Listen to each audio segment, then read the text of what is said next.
fou à devenir riche. Immensément riche.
Que sait-on vraiment d'eux? Par-delà les préjugés, quelles convictions ont-ils? Quels projets? Quelle est leur histoire? Il se trouve que l'un des plus éminents historiens du Golfe est un émir. Un petit film promotionnel nous renseigne sur l'émir et son émirat, Sharjah, que peu d'Occidentaux connaissent. 1 million d'habitants, une croissance annuelle de plus de 10%. Le pétrole y est exploité depuis 1974 et le gaz depuis 1982. Le bonheur serait au rendez-vous.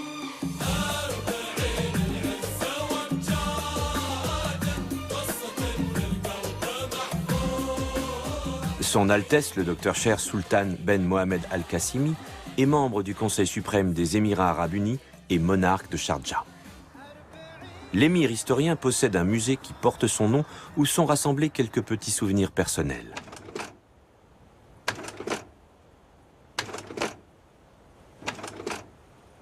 Et surtout, l'une des plus belles collections au monde de cartes anciennes. On y apprend que la région fut assez inhospitalière, côte dangereuse et principalement habitée par des pirates. Pirates, pirates. Quitter la capitale, traverser un bout de désert et ça y est, nous sommes dans la place. Tout autour le sable, mais ici, tout n'est qu'ordre et beauté. Luxe, calme et volupté. Les soleils couchants revêtent les champs, les canaux, la ville entière, d'hyacinthe et d'or. Le monde s'endort dans une chaude lumière.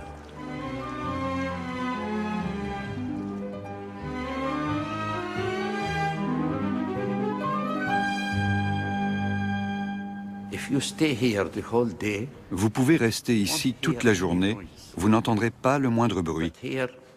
Et pourtant, près de 70 personnes travaillent ici.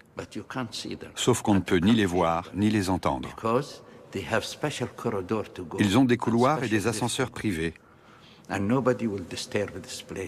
Personne ne peut emprunter ces couloirs à part moi.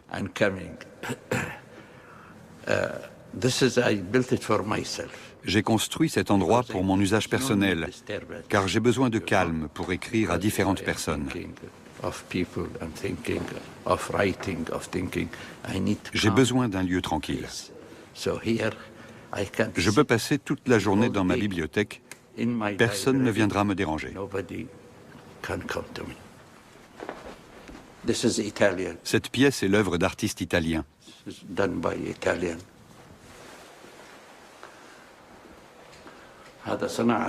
Ce sont des céramiques de fabrication locale. Certains disent que ce palais ressemble à l'Alhambra, mais je trouve le mien bien plus beau.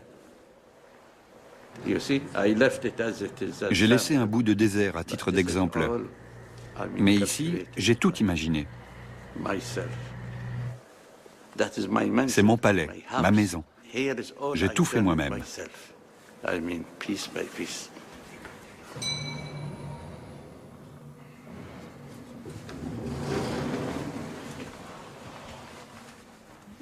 Tous ces dossiers sont destinés à un livre que je suis en train d'écrire, les Qawasim et l'occupation britannique.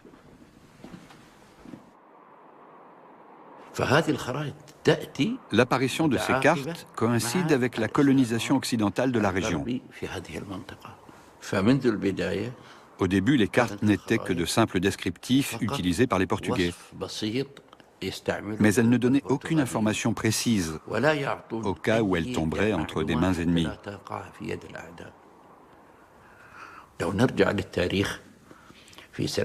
Si on reprend l'histoire, en l'an 1450, les Turcs ont occupé Istanbul. Le pape de Rome a alors décidé d'interrompre tout commerce avec l'Orient.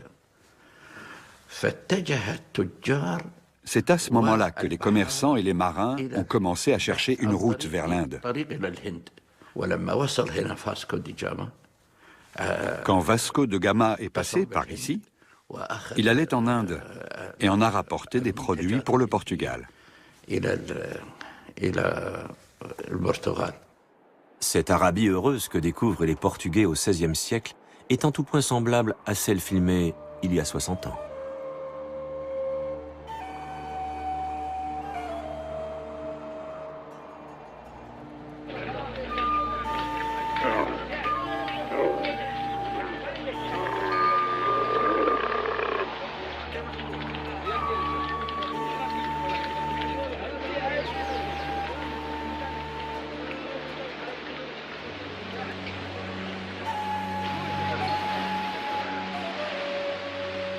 Durant des siècles, il n'y a guère de villes dans cette région du monde. Des campements, des oasis, des villages de pêcheurs. Pourtant, au Qatar brille une ville commerçante, Zubara. La première allusion à la ville de Zubara date de 1600.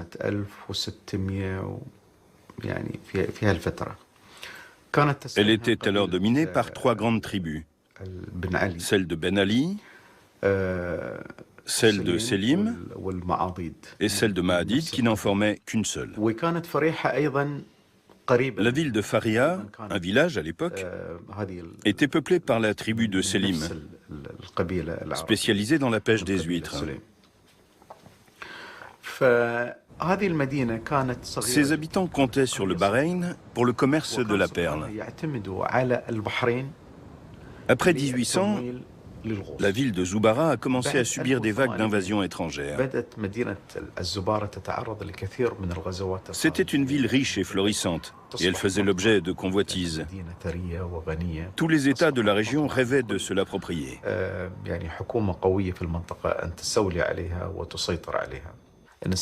En 1830, les forces turques, aidées par l'émir du Bahreïn, ont commencé à taxer lourdement les habitants du Qatar.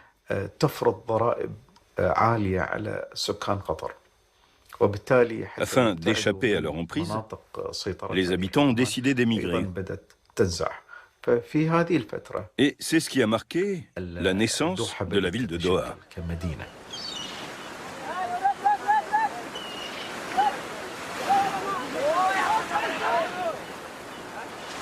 Les gens du Golfe sont alors d'une extrême pauvreté. Leur maigre richesse provient de la mer. Et pas seulement des sardines. Certains citoyens se sont même considérablement enrichis grâce au commerce de la perle précieuse. Toute une épopée.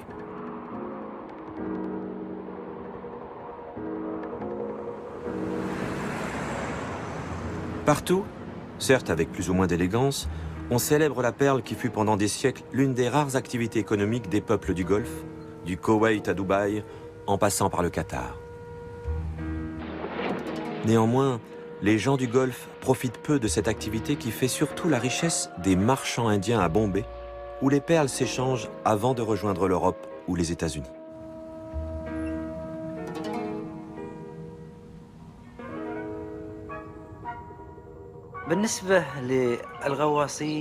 Autrefois, la plongée se faisait sans aucun matériel. Il n'y avait ni masque, ni bouteille, et cela rendait le travail particulièrement difficile. Il fallait plonger en apnée, en retenant sa respiration. Le plongeur pouvait retenir sa respiration pendant 1 minute 40, pendant peut-être 2 minutes, voire 3 minutes, pour les plongeurs les plus expérimentés et les plus doués. Et cela leur permettait de ramasser des huîtres.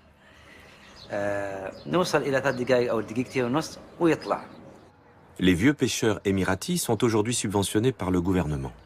Maisons offertes, 4x4, majlis à disposition, c'est-à-dire lieu de rencontre et de palabres. Ils font dorénavant partie de l'élite autochtone.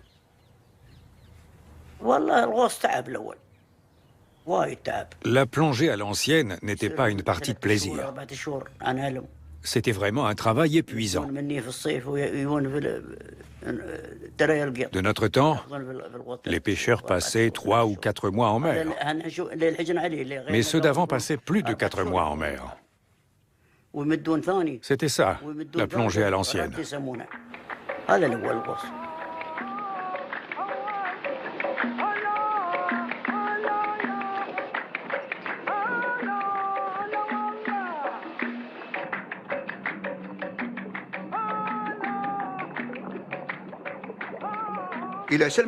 Au coucher du soleil, on comptait le nombre d'huîtres que chaque pêcheur avait récoltées. Et puis on mangeait. Il n'y avait pas grand-chose à se mettre sous la dent, seulement des dattes et du pain. Il n'y avait du riz qu'une fois par jour et uniquement au dîner. Les dattes, par contre, c'était matin, midi et soir. Quant à l'eau, il fallait se contenter d'un verre par personne. Le commerce de la perle devient une colossale entreprise. Transactions mondialisées qui, d'Anvers à New York, de Paris à Londres, confirment la dimension cosmopolite des gens du Golfe.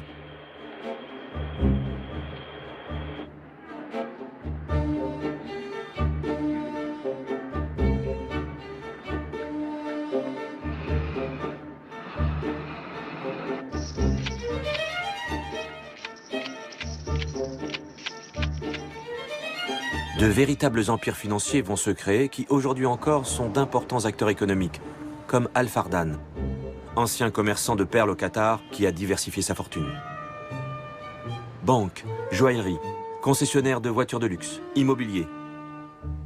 Mais c'est bien la perle qui est à l'origine de son immense fortune, dont son petit musée personnel donne un rapide aperçu.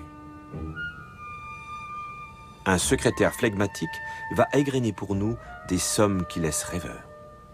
12 millions, 350 000, 6 millions, 2 millions de dollars, 35 millions.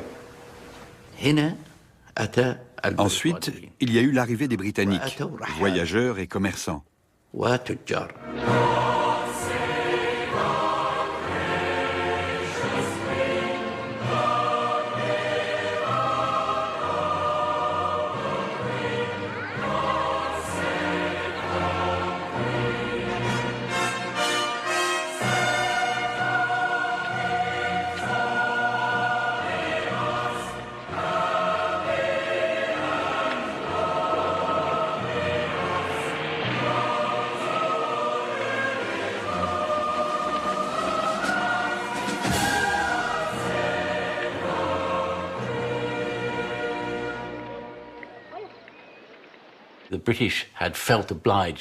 Les Britanniques se sont sentis obligés de venir dans le Golfe pour faire cesser la piraterie.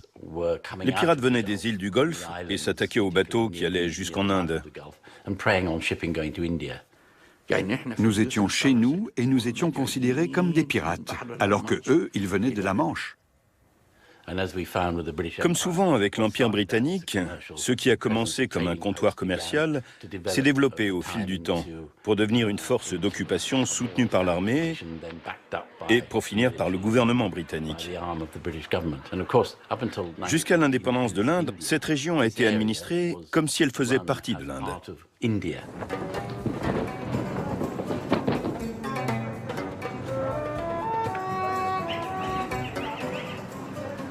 Dès le milieu du 19e siècle, le Golfe devient une division de l'Empire britannique.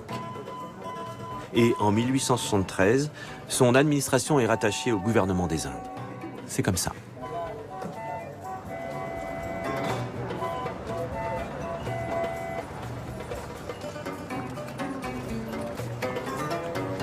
La domination anglaise va durablement marquer la vie des habitants du Golfe. Il faut pacifier cette voie maritime stratégique et les Émirats se feront appeler, par les Anglais, les États de la trêve. Trêve de quoi? Au prétexte de lutter contre la piraterie, les Anglais s'imposent comme une puissance tutélaire et s'arrogent le monopole des routes commerciales. De Bahreïn à Abu Dhabi, de Dubaï à Doha, une histoire commune se dessine. Abu Dhabi, 2 millions d'habitants. David Heard et son épouse allemande Frauke Heard-Bey vivent à Abu Dhabi depuis 50 ans. Il était ingénieur dans l'industrie du pétrole, elle est historienne et a beaucoup écrit sur les États de la trêve. Les États de la trêve portent ce nom parce qu'en vieil anglais, le mot truce, trêve, désigne un accord moratoire.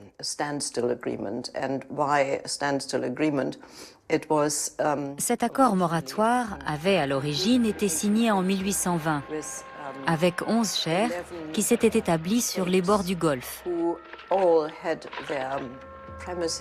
C'étaient des chers des côtes et il y avait parmi eux les chers du Bahreïn.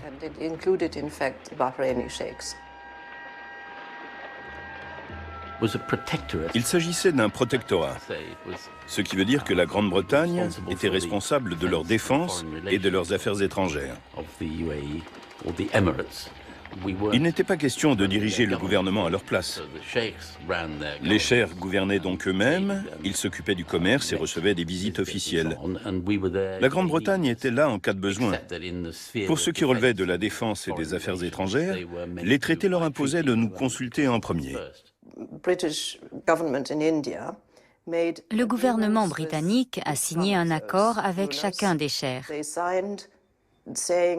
L'accord stipulait qu'ils ne pouvaient céder aucune partie de leur territoire à des puissances étrangères. Cela signifiait qu'aucun pays ne pouvait construire de centrales ou de consulats ou tout autre service du même genre.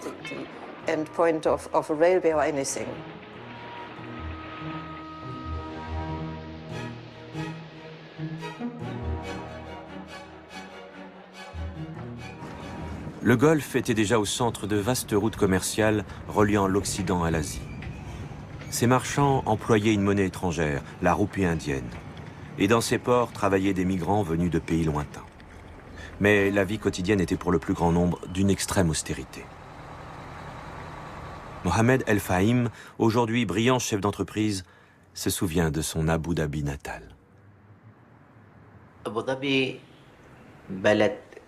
Abu Dhabi était un endroit primitif. C'était un village de pêcheurs de perles. Il n'y avait ni rue, ni bâtiment, ni électricité, ni téléphone, ni infrastructure d'aucune sorte. Pendant plusieurs heures, il va évoquer l'insalubrité, l'absence d'écoles et d'hôpitaux.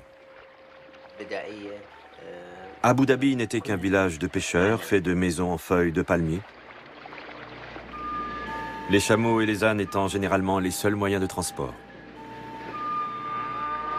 Mortalité infantile, malnutrition.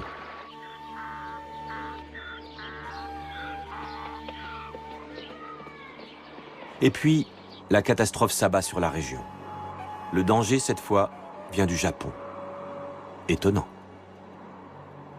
Monsieur Mikimoto a inventé la perle de culture. Dans les années 30, la production explose et ce qui était à peu près la seule ressource des gens du Golfe perd brutalement toute valeur. Le jour où la crise a éclaté, nous étions en mer. J'étais très jeune à l'époque. Je ne sais pas ce qui s'est passé à terre, mais au retour, tout à coup, plus personne ne voulait acheter de perles. Ça a été la catastrophe pour la population. De nombreuses familles ont essayé de retourner à leur mode de vie d'avant, mais beaucoup n'avaient plus aucun lien avec l'intérieur du pays. Peu de temps après, la Seconde Guerre mondiale a éclaté et la population était au bord de la famine. Certaines personnes, certaines familles sont quasiment mortes de faim. À l'apogée de la pêche de perles en 1920, Abu Dhabi comptait 80 000 habitants. Mais en 1960, on ne comptait pas plus de 2000 habitants.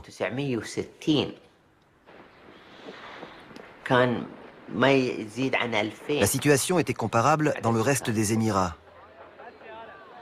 Ce n'était pas mieux qu'à Abu Dhabi. Et le commerce des perles s'est arrêté à la fin de la Seconde Guerre mondiale. Des villages entiers de pêcheurs sont abandonnés au sable. C'est la misère. L'extrême misère. Mais alors que le commerce de la perle périclite douloureusement dans le Golfe, au Moyen-Orient, ont déjà commencé les premières prospections de pétrole.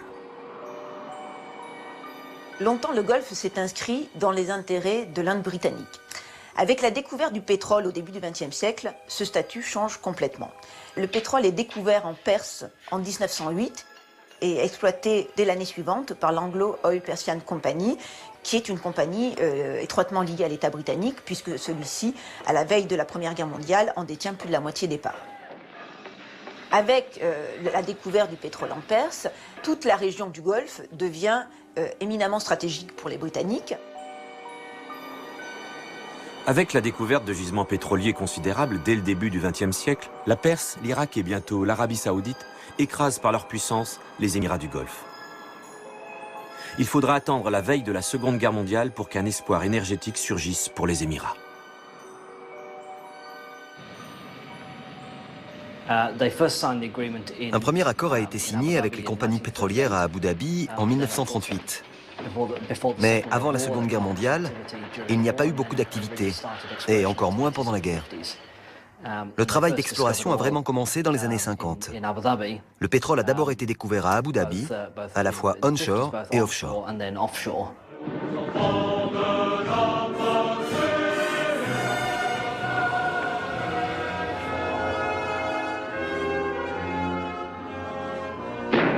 Annexion des grandes puissances mondiales sur de petits pays affamés? Non, on ne dit pas à la France, les États-Unis ou l'Angleterre, on dit Exxon, Total, British Petroleum. La grande aventure du pétrole et du gaz va commencer. Les chefs de tribu, les émirs, les bédouins et les pêcheurs de perles au chômage ont de quoi être quelque peu déstabilisés. Débarque dans le même mouvement une cohorte d'occidentaux, ingénieurs, scientifiques, cadres spécialisés, ouvriers aguerris, géologues. Mais aussi derrière eux, aventuriers, mercenaires, banquiers plus ou moins fiables, mafieux et affairistes, qui savent que l'or est à leurs pieds. Une sorte d'impérialisme très désorganisé s'abat sur les gens du Golfe. Dans leur esprit, l'or noir est peut-être aussi périssable que la perle. Attention de ne pas de nouveau sombrer dans la misère quand s'épuiseront les ressources venues du ventre de la terre. C'est l'une des hantises du cher Charbout, lui qui règne en maître dans l'émirat d'Abu Dhabi, le plus riche en pétrole. Mais justement, il porte le flanc à la critique des Occidentaux. Il ne serait pas à la hauteur des nouveaux enjeux économiques. Car pour eux, rien n'est encore transformé, ni pour leur prince, le Shir Chaghbout bin Sultan, qui n'a rien changé à sa vie malgré la fortune, qui du jour au lendemain lui est revenu. Le cher Charbout se trouvait dans une situation terriblement compliquée. C'était lui le chef. Il devait maintenir le pays debout. Il a donc gouverné en étant, comment dire, assez nerveux, mais fermement encouragé par son oncle, le Cher Khalifa. C'était un dirigeant nerveux, mais néanmoins efficace. Il a défendu l'intégrité de son pays, qui était alors sous la menace de l'Arabie saoudite. En effet, en 1952, a éclaté le conflit de Bouraimi, une oasis convoitée par l'Arabie saoudite qui est soutenue par la compagnie américaine Aramco. Abu Dhabi, de son côté, est soutenu par les compagnies britanniques et le Cher Charbout doit défendre l'intégrité de son territoire en dépit de guerres larvées que se livrent les grandes puissances pour le contrôle du pétrole.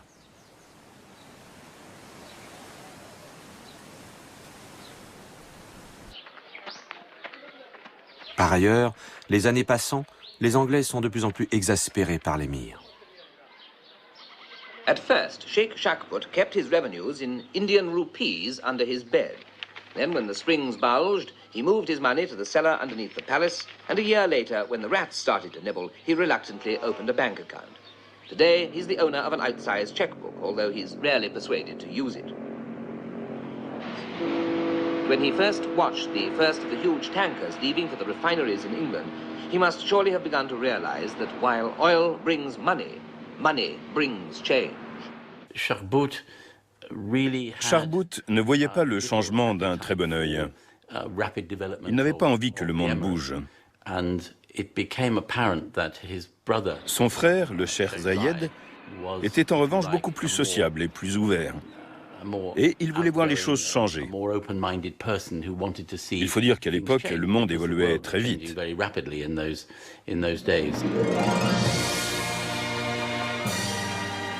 Le nom est prononcé, le Cher Zayed. La solution pour les compagnies étrangères va donc venir du frère du Cher Charbout. Gouverneur de Al Ain, la deuxième ville du pays, le Cher Zayed est bien plus jeune et dynamique que son frère, et bien plus charismatique.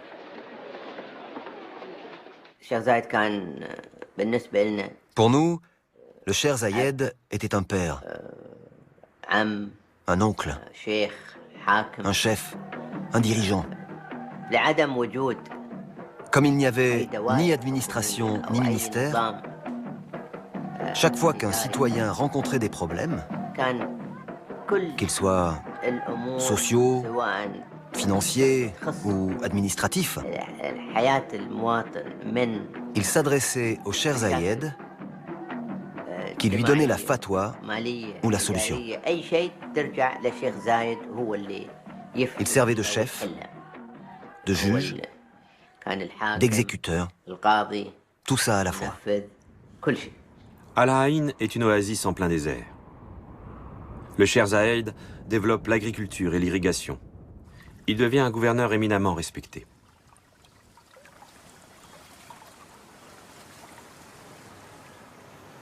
Le siège de son gouvernement à Al Ain a pris beaucoup de place au sein de l'émirat.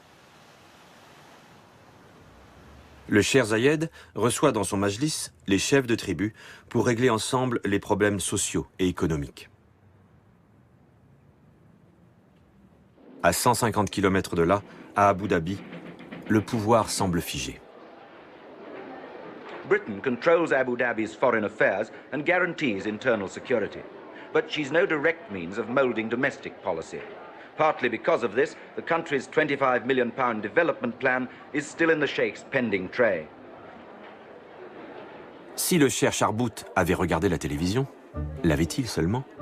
Il aurait pu découvrir que le représentant de sa gracieuse majesté faisait de plus en plus souvent le voyage à Al Ain pour déjeuner avec son nouvel ami, le Cher Zayed. Nous préférions traiter avec quelqu'un qui avait une vision plus internationale des événements et qui était en faveur du changement. Ça a donc été une bonne chose que le Cher Zayed prenne le pouvoir en 1966, parce qu'il souhaitait voir son émirat se transformer.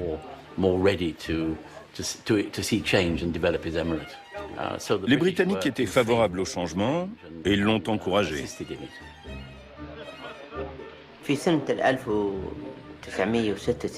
En 1966, la famille gouvernante s'est mise d'accord avec le Cher Zayed pour qu'il ne soit plus seulement le gouverneur de Al Ain, mais qu'il détienne aussi le pouvoir à Abu Dhabi. Cela lui permettait de gouverner à la fois à Abu Dhabi et à Al Ain. Bien sûr, le Cheikh Sharbout était exclu de cette décision. Il n'en savait rien. 6 août 1966. Le Cheikh Sharbout est prié de prendre ses quartiers d'été en Suisse. Le Cheikh Zayed a dorénavant tous les pouvoirs. At the wheel of this car is a man torn between two worlds. He's an Arab sheikh who was born in an old Arabia and will die in a new one. He worships Allah, loves the desert, and is one of the richest men in the world. His name is Zayd. L'affaire s'est donc réglée en famille, comme toujours ici, et avec l'appui des Anglais. Le Cheikh Zayed va sortir les liasses de billets des coffres de son frère et inonder le pays. Écoles, hôpitaux, infrastructures. Une véritable révolution industrielle et morale se met en place. Zaki Nusseibeh va devenir un personnage clé du régime. C'est le traducteur officiel du Cheikh Zayed et durant des décennies, il partagera l'intimité du souverain, porté par une admiration sans condition. C'était un homme de peuple. Ça veut dire à partir de petit matin, pour lui, un petit déjeuner même ne pouvait pas être pris seul. Donc il invitait toujours ceux qui étaient autour de lui, même ses corps de garde, même n'importe qui, pour venir partager son petit déjeuner. Il restait tout le temps ouvert à recevoir les gens. Il aimait les gens. Il ne pouvait pas même passer un jour sans contact avec son peuple. Il s'est déplacé partout dans les Émirats, non pas seulement à l'intérieur d'Abu Dhabi, mais dans les autres Émirats. Il s'est déplacé partout pour contacter les gens. Il parlait avec les hommes qui travaillaient pour lui en disant, voilà, vous êtes responsable devant moi, je ne peux pas contacter chaque Émirien, mais c'est de votre devoir de me dire s'il y a un besoin quelque part. Toute cette activité a dynamisé l'économie et le commerce et a redonné espoir aux citoyens. Le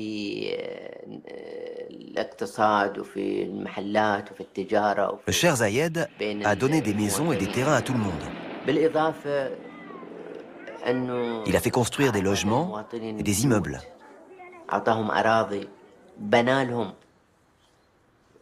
Notre vie a changé avec l'arrivée au pouvoir du Cheikh Zayed. Abu Dhabi, la capitale la plus riche du monde, a jailli du sable. Son shir, qui perçoit 3,5 millions de dollars par semaine grâce à ses royalties sur ses gisements de pétrole, a en quelques années rattrapé 2 siècles de retard. Notre problème, dit-il, n'est pas de savoir où prendre l'argent, mais de savoir comment le dépenser. On se gausse de ces petits pays arabes qui semblent dilapider l'argent facile. Une sorte de paternalisme agacé et quelque peu méprisant devient la règle pour évoquer ces Arabes devenus riches, alors même qu'en Occident, les 30 glorieuses de l'après-guerre touchent à leur fin. En attendant que soit achevé son nouveau palais, le Cheikh Zayed abrite ses Rolls, Mercedes et Ferrari sous des bâches. Il ne se sert en effet de ces bolides que pour des pointes de vitesse sur l'autoroute de 150 km qu'il a fait construire entre sa capitale et la frontière de l'émirat de Dubaï. Et puisqu'il y a une autoroute et des voitures, pourquoi n'y aurait-il pas de feu de circulation? L'émirat de Dubaï, 3 fois plus peuplé, c'est tout autre chose. Son port, où toutes les races du Moyen-Orient se sont rassemblées, c'est le port de Hong Kong du Golfe Persique. Plaque tournante de tout ce qui va vers l'ouest ou vers l'est, c'est la ville de tous les commerces et de tous les trafics. À Dubaï, règne le cheikh Rachid Al Maktoum, dont personne ne conteste la légitimité. L'expansion de son émirat ne repose pas sur l'exploitation du pétrole, qui ne sera découvert qu'en 1966, mais sur le commerce. Il avait une vision du monde purement économique. Il voulait attirer un maximum de capitaux étrangers afin de construire un pays moderne à Dubaï. C'est lui qui a favorisé l'entrée des capitaux étrangers à Dubaï.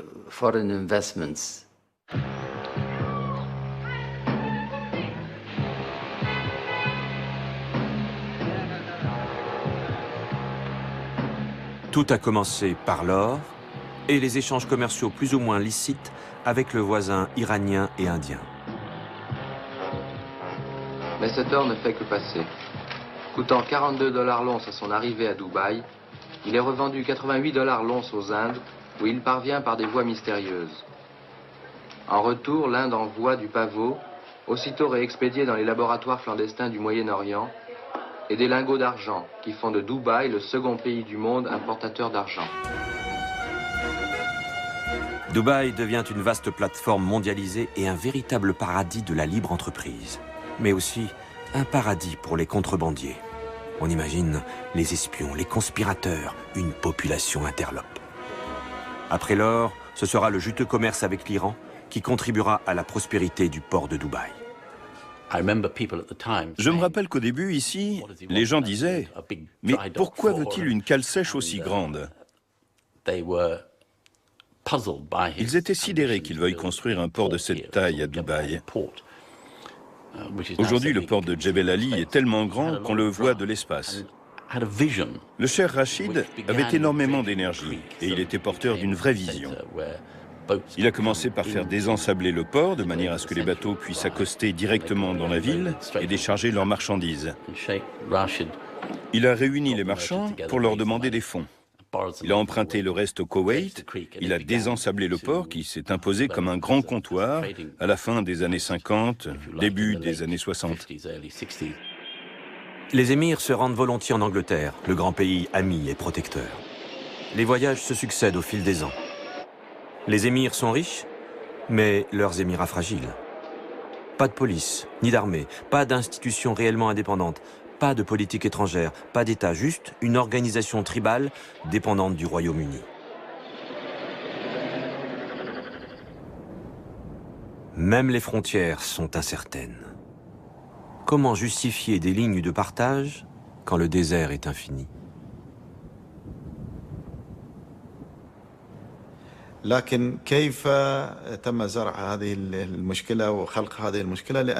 1954, le diplomate britannique Julian Walker a été chargé de tracer les frontières entre les Émirats.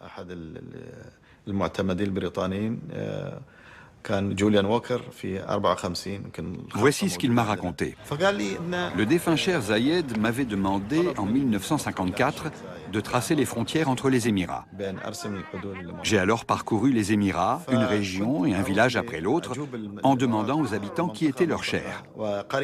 S'ils me répondaient qu'ils dépendaient du cher Nouaimi, je leur disais « Alors vous êtes des habitants d'Ajman ». Ensuite, je suis allé à Sharjah et j'ai demandé aux habitants « Qui est votre cher ?» Ils m'ont dit qu'ils dépendaient du cher Sharki. Alors je leur ai dit, vous êtes des habitants de Foujaïra. Et la carte des frontières a été établie sur cette base-là, suivant l'appartenance des gens aux différents chers.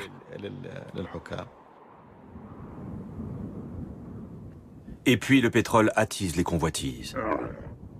Ce gisement surgit de nulle part. Il appartient à qui finalement?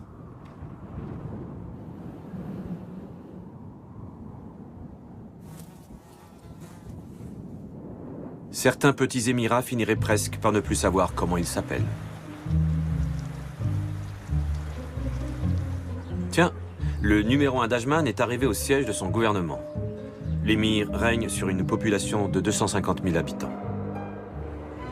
Les ancestrales haines ou rivalités entre les tribus, les frontières dessinées par les Anglais, l'origine de la fondation de tous ces petits États, ne sont-ils plus que de vieux souvenirs?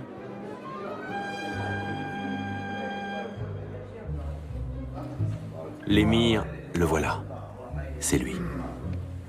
Son Excellence Humayd Ben Rachid Al Nouaimi n'apprécie que modérément que l'on évoque les limites de son État.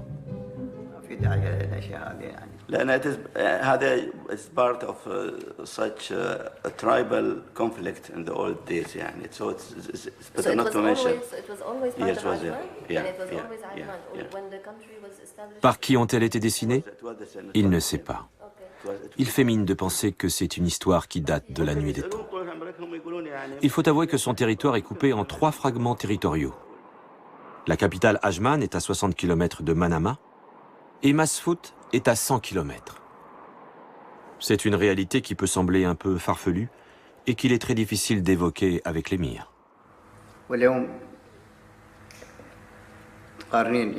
Aujourd'hui, l'urbanisation dans les Émirats arabes unis a la même ampleur ici, à Ajman, qu'à Abu Dhabi, Dubaï ou dans d'autres Émirats.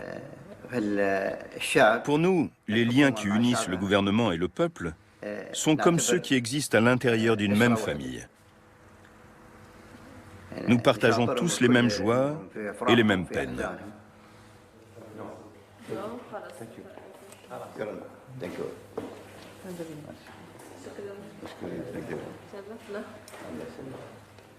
L'émir de Sharjah n'est guère mieux loti que son confrère d'Ajman, avec un territoire en forme de puzzle dont il manquerait quelques pièces. Ces découpages, hérités des traités de protection du XIXe siècle, avaient alors permis aux Britanniques de diviser les pouvoirs tribaux pour mieux les maîtriser. Mais un siècle après, ces confettis de territoire affaiblissent considérablement la situation de ces Émirats.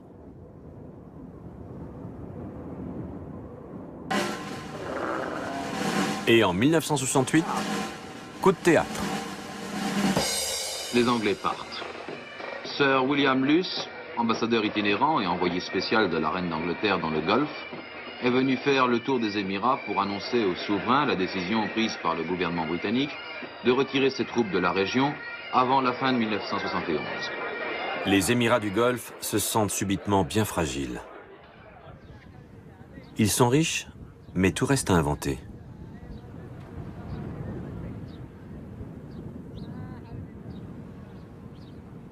Si les Anglais se retirent du Golfe, c'est qu'en 1968, l'Empire britannique n'est plus ce qu'il était. Crise économique, décolonisation. À l'époque, la presse populaire criait au colonialisme, à l'impérialisme, au capitalisme, tous ces vilains mots en isme. Et les Britanniques étaient montrés du doigt dans le Golfe et partout ailleurs. Ils trouvaient bien sûr que c'était totalement immérité, mais qu'importe. Le gouvernement britannique s'est soudain retrouvé dans la nécessité de faire des économies. Il a donc décidé de réduire sa présence militaire à l'est de Suez, ce qui impliquait de quitter les bases militaires dans le Golfe ou dans la région dans son ensemble. C'était la seule solution. En 1968, quand les Anglais ont annoncé leur politique, leur intention de vouloir quitter la région, le pays du Golfe était vraiment apeuré parce qu'il n'existait pas une armée, il existait beaucoup de disputes autour. Avec ce pétrole, on disait mais comment est-ce qu'on peut assurer notre indépendance et souveraineté? Nous savons par exemple que le Cheikh Zayed, qui mesurait la gravité de la situation, a proposé de payer pour que les troupes britanniques restent plus longtemps. Mais le gouvernement a bien sûr refusé cette offre généreuse. Et on savait qu'il existait des problèmes entre les Émirats à cette époque-là. Il existait aussi des disputes avec les voisins. Donc, il existait un problème de sécurité majeur. Une idée pourtant s'impose. Les gens du Golfe doivent créer une grande fédération.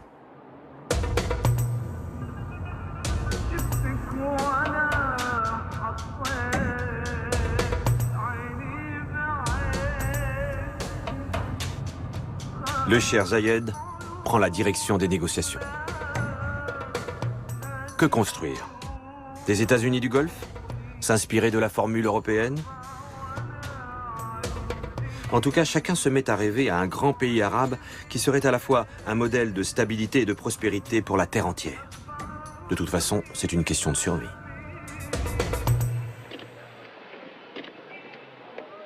Le Cheikh Zayed, ce nouveau roi du pétrole, va d'abord s'allier avec le Cheikh Rachid, le roi du commerce. Un axe Abu Dhabi-Dubaï se dessine à la force du poignet.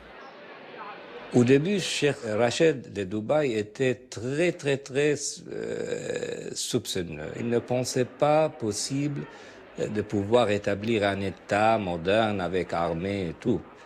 Cheikh Rachid était un homme très pratique. Pour Cheikh Rachid, la politique était une chose qui n'intéressait pas. C'est le business, c'est l'intérêt de l'État, c'est le commerce.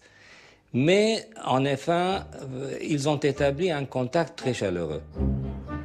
Les deux hommes se rencontrent fréquemment dans le palais de Dubaï du cher Rachid. Mais dans l'émirat de Ras Al Khaimah, l'émir Al-Qassimi exprime des réticences face à la position dominante de ces deux hommes. Au Qatar, l'émir Al-Thani craint pour la souveraineté de son royaume. De l'émirat d'Umm al-Quwain, où règne la famille Al-Mualla, à l'émirat de Fujairah, d'Ajman à Sharjah, les familles régnantes débattent.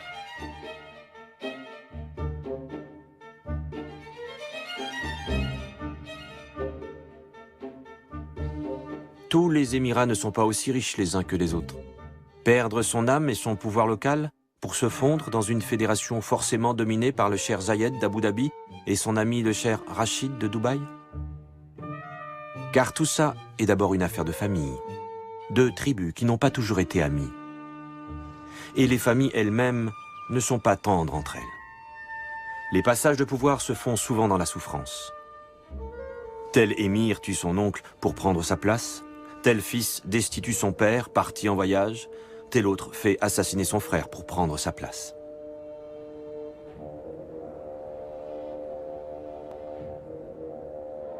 Les consultations se succèdent. Elles vont durer plus de 3 ans. Les émirs se rencontrent, signent des avant-projets, se rétractent. À cette époque, la Grande-Bretagne avait pour habitude d'essayer de regrouper ses anciennes colonies. Enfin, comme je l'ai dit, c'était des protectorats et non des colonies. Quoi qu'il en soit, les Britanniques voulaient que les pays du Golfe restent unis pour mieux s'imposer. Ce serait mieux qu'ils restent ensemble et forment un groupe plus grand. Mais essentiellement pour des raisons d'ordre familial et géographique, les deux États du Nord, le Bahreïn et le Qatar, sont partis chacun de leur côté.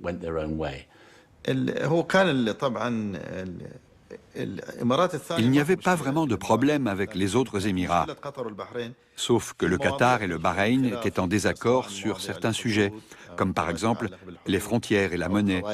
Et comme chaque pays avait son point de vue sur la question, ils n'ont pas réussi à s'entendre.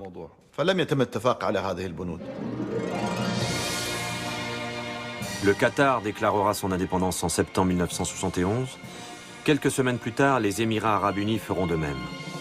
Des nations sont en train de naître qui se souviennent encore des perles qui jadis firent la puissance de la région.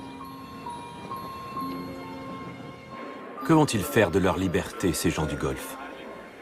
Quels projets pour une nouvelle société vont-ils porter?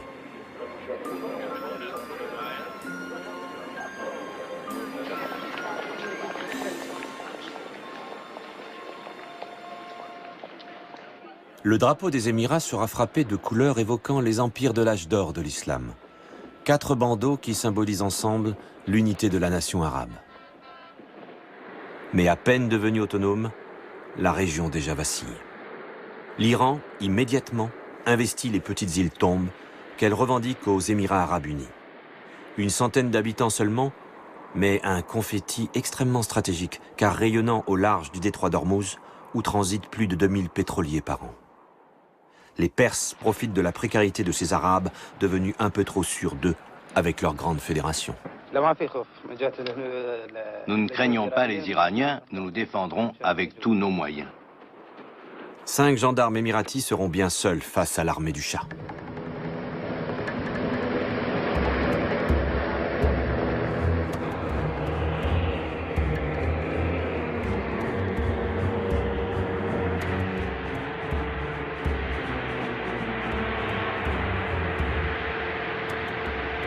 De son côté, l'Arabie saoudite a déjà marqué des points. Elle a agrandi ses frontières en rognant sur l'émirat d'Abu Dhabi. Le cher Zayed laisse faire. Ses envahissants voisins doivent devenir ses nouveaux protecteurs. Il privilégie la stabilité de son jeune État plutôt que la guerre, qui pour l'heure, avec 3 canons et quelques avions, n'aurait aucune chance d'être gagnée.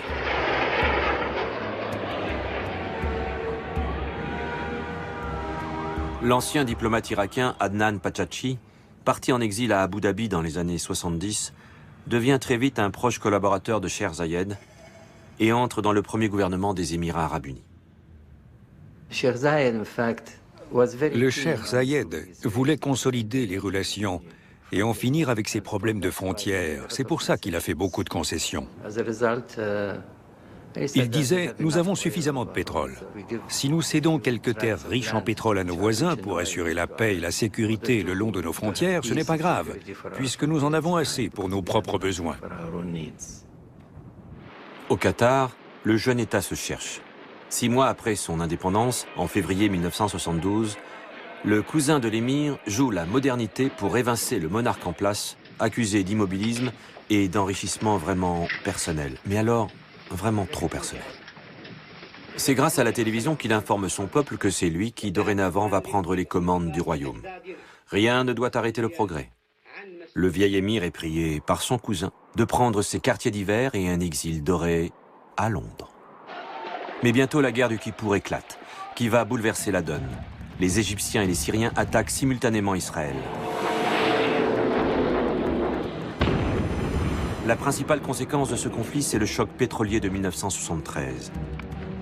Les pays du Golfe décident une augmentation de 70% du prix du baril de pétrole et l'OPEP réduit sa production pour faire pression sur Israël et ses alliés. Les Émirats, le Qatar, le monde arabe savent dès lors qu'ils peuvent peser sur l'avenir économique de l'Occident tout entier. Avec l'embargo sur le pétrole de 1973, nous avons vu le prix de l'énergie s'envoler. Ça a marqué le début de ce que certains économistes considèrent comme le plus grand transfert de richesse de l'histoire de l'humanité. La crise actuelle nous fait basculer dès aujourd'hui dans l'ère du pétrole cher. Les difficultés d'approvisionnement, l'élévation des prix nous condamnent à limiter notre consommation. Mais est-ce possible ? L'OPEP a été créé dans les années 60 et Abu Dhabi en est membre depuis longtemps. Au départ, le rôle de l'OPEP était de garantir des taux plus équitables aux pays producteurs de pétrole face aux compagnies pétrolières qui dominaient le marché jusque-là. C'était elles qui fixaient les prix et les quotas de production et qui déterminaient aussi le montant des taxes versées aux pays producteurs. Ensuite, à partir de 1973, après le premier choc pétrolier, les prix ont considérablement augmenté et tout à coup, les pays producteurs de pétrole se sont retrouvés en position dominante. Une redistribution des richesses est en œuvre dont personne encore ne prend vraiment la mesure, ni n'est capable d'évaluer l'impact. Les pétromonarchies pèsent dorénavant sur le destin du monde, mais c'est sans compter sur l'insécurité de la région.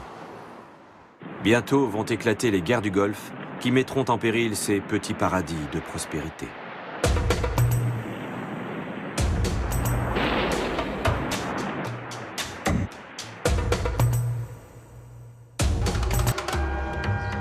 En 1971, ce fut l'indépendance pour les États du Golfe Persique.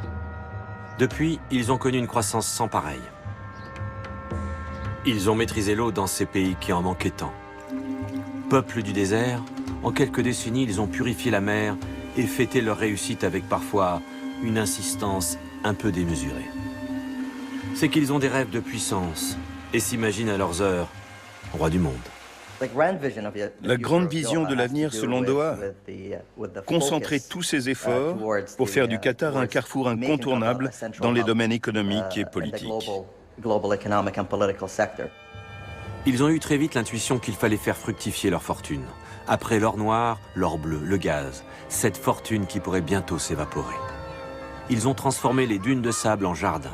Pendant qu'il est temps, ils ont investi tout azimut et affirment la fierté d'un peuple longtemps soumis au colonialisme. Le Qatar a obtenu l'organisation de la Coupe du monde de football en 2022. Il exporte plus de 73 millions de tonnes de gaz par jour. Il possède d'immenses complexes sportifs. Il a des investissements énormes à l'étranger à travers Qatar Holding. Nous avons racheté Harrods. Nous siégeons au conseil d'administration de Porsche. Nous sommes entrés dans le capital des plus grandes maisons de haute couture. Notre économie a fait un fantastique bond en avant. Les Émirats arabes unis ont l'économie la plus dynamique et la plus moderne du monde arabe. Mais leur subite puissance les poussera parfois à l'arrogance. Un ordre social et économique contradictoire, quelque chose d'étrange et d'excessif qui évoquerait à la fois l'Union soviétique d'antan et la Californie de demain. Autour d'eux, un monde dangereux, instable, miné par un islam tantôt chiite, tantôt sunnite, voire wahhabite. Ils ont dans le monde arabe un nouveau rôle à jouer. Quel modèle peuvent-ils proposer aujourd'hui? Cette histoire vient de loin. Reprenons. À La Une, deuxième ville de l'émirat d'Abu Dhabi, dont la capitale porte le même nom. Cette ville, située en plein désert, à 180 km de la mer, au sud du pays, a vu naître l'actuel souverain, Cheikh Zayed, émir d'Abu Dhabi, mais aussi président de l'État des Émirats arabes unis, qui sont au nombre de 7. 2 fois par mois, l'émir, dirigeant effectif du pays, vient passer quelques jours dans son palais. Issu d'une famille de bédouins, il aime avoir autour de lui ses frères du désert. Certains d'entre eux protègent jalousement son Altesse Sérénissime. Il reste ainsi... La presse occidentale a changé de ton. Une sorte de respect inquiet s'est substitué au mépris à peine voilé des années précédentes. Ici, Cheikh Zayed reçoit son peuple. La salle que vous allez voir s'appelle le Majlis. À chaque fois qu'une personne entre dans le Majlis, le cérémonial du café arabe se renouvelle. Le café arabe et non turc, celui à la cardamone. Nous y avons eu droit tout autant que les 3 ambassadeurs de Suisse, d'Irlande et d'Autriche venus présenter leurs lettres de créance. Cheikh Zayed en avait reçu 5 autres, dont la Belgique et la Hollande, 48 heures auparavant, l'ouverture vers l'extérieur et surtout l'attirance de l'or noir. Cheikh Zayed, vous allez en France en visite officielle. Où en sont les relations actuellement entre la France, Abu Dhabi et les Émirats?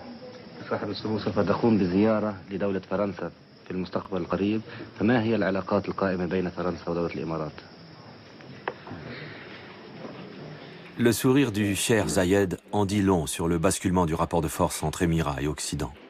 Ils sont riches. On voudrait bien leur vendre des avions au nom enchanteur qui leur évoqueront leur désert natal. Mirage. Et les mirages? Il n'y a pas, en ce qui concerne l'achat de nouveaux mirages, quelque chose de déterminé définitivement.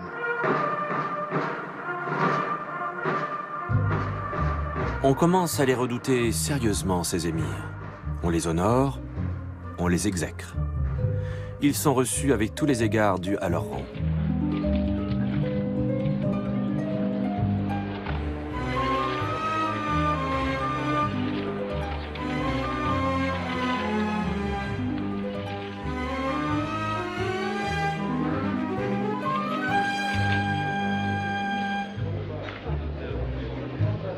Ils commencent à occuper la scène internationale. Ils sont entrés aux Nations Unies et ils ont des ambassades dans le monde entier.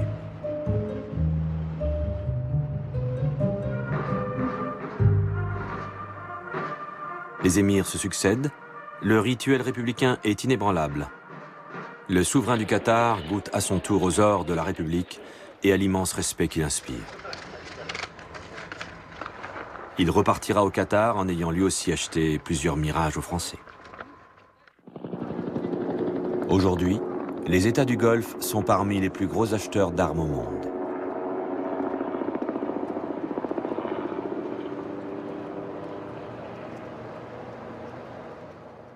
Dans le monde arabe, il existait toujours des périodes très violentes et des périodes très instables. On passait tous les ans presque à une crise ou une autre. En commençant avec les années 60, la guerre 73, la guerre civile en Jordanie, la guerre du Liban, et ensuite la guerre Iran-Irak. Donc il existait toujours des problèmes politiques, problèmes de stabilité.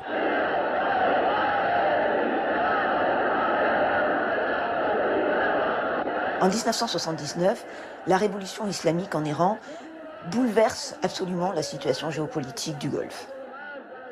En 1971, les Anglais étaient partis en s'assurant de la sécurité de la région avec 2 pièces maîtresses, l'Arabie Saoudite et l'Iran. L'Iran qui était un petit peu chargé de la protection de la région.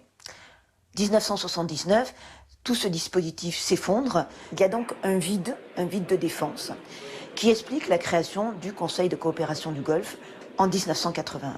L'objectif de ce conseil, c'est de s'accorder sur une défense commune.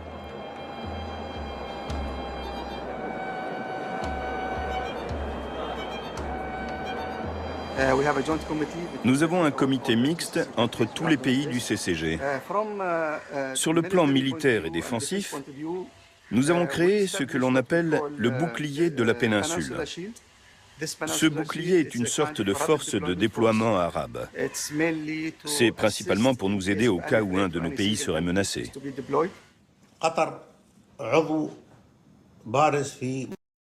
Le Qatar est un membre important au sein du Conseil de coopération du Golfe, qui a été créé en 1981. Ce conseil comporte 6 pays qui suivent une politique coordonnée dans tous les domaines. Il compose un ensemble homogène sur les plans religieux, linguistiques et coutumiers. Leurs structures juridiques et administratives se ressemblent, mais le Conseil ne répond pas suffisamment aux attentes des peuples. Il y a de vraies divisions entre les pays. Quand on regarde l'Arabie Saoudite, le Koweït et les Émirats Arabes Unis, ils sont d'accord sur les questions importantes. Mais il y a toujours des rivalités entre eux. Et les pays plus petits se méfieront toujours de la domination saoudienne. Il y aura donc toujours des tiraillements. C'est pour ça que le CCG ne deviendra jamais l'équivalent de l'Union européenne. C'est tout simplement impossible. Il y a beaucoup trop de rivalités individuelles et la domination de l'Arabie Saoudite est trop flagrante par rapport aux autres pays. Pour toutes ces raisons, le CCG ne pourra que jouer un rôle limité. Si les pays arabes du Golfe ont bien du mal à coordonner leurs efforts, il y a bien un sujet qu'ils partagent. Il faut réécrire les maps mondes en imposant l'idée que le Golfe leur appartient. L'Iran continue à déclarer au monde entier que le Golfe est persique, ce qui revient à dire que toute la région est perse et non pas arabe. Bien que la réalité géographique indique que la rive arabe dépasse la rive persique de plus de 1650 km, ce qui revient à dire que le Golfe est arabe. Les réalités historiques le prouvent également. Cette vision stratégique de l'Iran est une source de préoccupation pour les Émirats arabes unis. Une république islamique iranienne perçue toujours comme une menace, une Arabie saoudite figée dans un islam wahhabite rigoriste et puritain, un Qatar sunnite un peu moins conservateur, des Émirats arabes unis certes sunnites mais composés de nombreux chiites, lesquels sont majoritaires au Bahreïn. Les monarchies du Golfe n'ont pas les mêmes valeurs et n'arrivent donc pas à inventer un monde cohérent et encore moins à construire une véritable défense commune. Et cela va entraîner la présence américaine dès le début des années 80, puisque les Américains vont assurer finalement un petit peu le rôle qu'assuraient les Britanniques en 1971, c'est-à-dire le rôle de gardien de la sécurité des hydrocarbures. Et puis surgit la guerre du Golfe Persique, qui oppose l'Iran et l'Irak. Les Américains tentent de protéger la route du pétrole sans intervenir entre les belligérants. C'est que l'Irak frappe les tankers en route vers les ports iraniens, et l'Iran frappe ceux qui naviguent vers le Koweït et l'Arabie Saoudite, car tous les deux soutiennent financièrement l'Irak.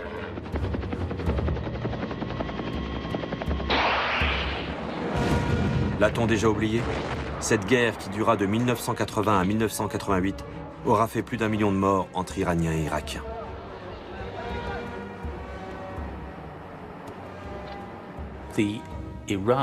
La guerre entre l'Iran et l'Irak s'est déroulée sur plusieurs années, ce qui explique qu'elle ait été aussi dure. Les Émirats arabes en ont largement bénéficié. Ils ont profité de l'instabilité et de la crise qui empoisonnait la région parce qu'ils ont su préserver leur stabilité politique alors qu'ils étaient dans des zones sensibles.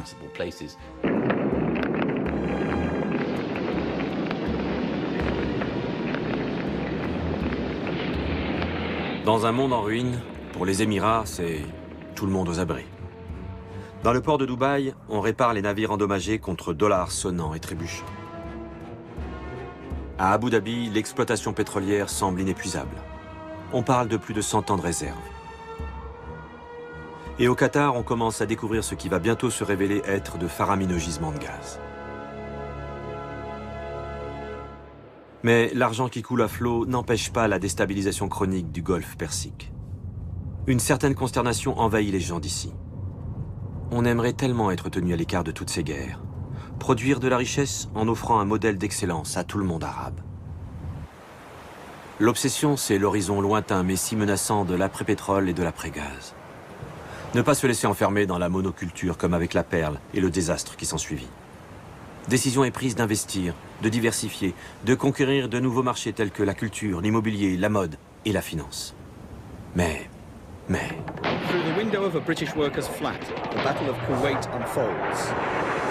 Bientôt, l'Irak de Saddam Hussein envahit le riche Koweït, gorgé de pétrole, comme par hasard, et déstabilise la région tout entière. Le Koweït, c'est un pays frère pour les gens du Golfe, et cette invasion va être vécue comme une véritable catastrophe. En 1991, l'Irak est dans une situation économique extrêmement désastreuse. Il est sorti de la guerre Iran-Irak extrêmement affaibli. Non seulement sa production pétrolière s'est effondrée, sa situation économique s'est effondrée également, et d'autre part, il accuse ses voisins arabes, notamment l'Arabie Saoudite et le Koweït, de ne pas jouer le jeu de la solidarité arabe, notamment en baissant les prix du pétrole au moyen d'une augmentation de la production. Pour un pays arabe d'occuper un autre, c'était un nuit. On n'aurait jamais pu accepter un tel cas. Nous nous sommes toujours plaidés pour la justice en Palestine. Comment est-ce qu'on peut accepter que le Koweït soit occupé par un autre pays arabe? Ça met la division au plus profond de l'âme arabe. C'était une véritable catastrophe, il n'y a pas d'autre mot. Après l'invasion du Koweït par l'Irak, après les incendies et tous les problèmes auxquels le Golfe a été confronté, la pollution des eaux, de l'air, les puits de pétrole en feu, c'était une catastrophe sans précédent. Quand je pense à tous ces Koweïtis qui ont dû quitter leur pays et qui sont devenus réfugiés, ça me fend le cœur. Mais c'est hélas ce qui se produit à nouveau en Syrie aujourd'hui.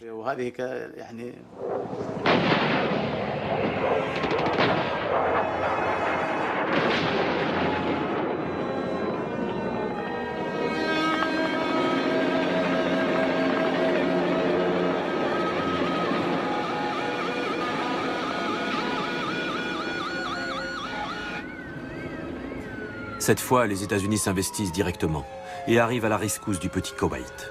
L'Europe cherche sa place et s'affiche solidaire. Avec leur opération Tempête du désert, les Américains s'implantent durablement dans la région au détriment définitivement de l'ancien protecteur, l'Angleterre. En fait, nous sommes restés très présents dans le Golfe, même si les Américains nous ont fait une grosse concurrence. Nous étions très préoccupés par les questions de sécurité liées à l'exploitation du pétrole et à la situation en Irak. Mais nous avions également l'œil sur l'Iran et la France, qui faisaient preuve de beaucoup d'agressivité et d'imagination pour maintenir de bonnes relations avec les Émirats arabes unis et le Qatar.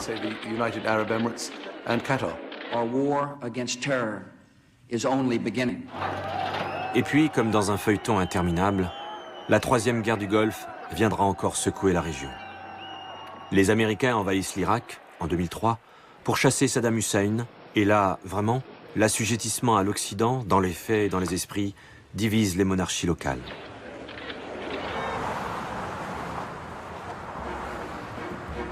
Les Américains ont installé leur plus grande base militaire étrangère au Qatar. C'est de là qu'ils mèneront l'attaque contre l'Irak. L'équilibre du monde occidental se joue dorénavant dans cette région du Golfe, devenue si convulsive. Évidemment, il n'y a pas grand-chose à voir. Et l'on risque sa peau pour filmer des images qui ne disent rien de la puissance militaire étrangère tapie au cœur du Golfe. C'est une région où tout le monde a peur de l'insécurité. L'invasion du Koweït en 1991 en est un bon exemple. Et elle a servi de leçon aux autres pays du Golfe. Ils se sont dit, nous avons besoin d'être protégés. Nous avons besoin d'un bouclier de protection. C'est ce qui a poussé les Qataris à accueillir une base américaine chez eux. C'est une des plus grandes bases militaires des États-Unis dans le monde. Faudra-t-il se battre un jour contre l'Iran, qui reste un voisin difficile ? Partenaires ou ennemis, 400 000 Iraniens vivent dans les Émirats, dont 80% à Dubaï, où une relation singulière s'est nouée depuis des siècles. Mais les conflits frontaliers sont toujours en suspens. On se souvient des petites îles Tombes, par exemple. L'Iran serait un ogre, Sa menace nucléaire traumatise la région, avec ce risque de prolifération en Arabie Saoudite ou en Égypte. Depuis une dizaine d'années, aucun conflit armé, jusqu'à quand, n'a pourtant troublé les eaux du Golfe. Et depuis, les pères fondateurs de l'indépendance ont disparu pour laisser place à une nouvelle génération. Au Qatar, l'émir Hamad Ben Khalifa Al Thani a destitué son père pendant que celui-ci était en voyage à Genève. Il est prié d'y rester bien à l'abri, bien à l'abri. Pour l'heure, le cheikh est installé dans un grand hôtel genevois avec toute sa suite. Le reportage d'André Klopman. A priori, rien ne distingue cette journée des autres dans ce palace genevois, sauf que l'émir déchu du Qatar y réside. À l'extérieur, rien n'est visible. L'affaire fait peu de bruit. À Genève, rien à voir, et les journalistes restent sur leur faim. Coup d'État, le monde entier ferme les yeux. Ils sont arrivés vers les 7h15 comme ça, mais je n'étais pas là. Alors, je ne peux pas vous dire. À Doha, les citoyens prennent acte. C'est une affaire de famille, discrétion oblige. Le nouvel émir a de grandes ambitions. Il va peu à peu imposer une visibilité à son micro-État, multipliant les initiatives diplomatiques et faisant exister le Qatar sur la scène internationale. L'une de ses premières mesures majeures sera la création d'Al Jazeera. La chaîne satellite devient en quelques années une formidable caisse de résonance à l'échelle du Moyen-Orient. On peut s'interroger sur les liens qui existent entre Al Jazeera et la diplomatie qatari. Mais la chose importante, c'est que Al Jazeera soit basé au Qatar.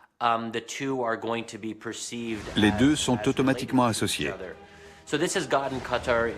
Ça a valu au Qatar des problèmes avec ses voisins.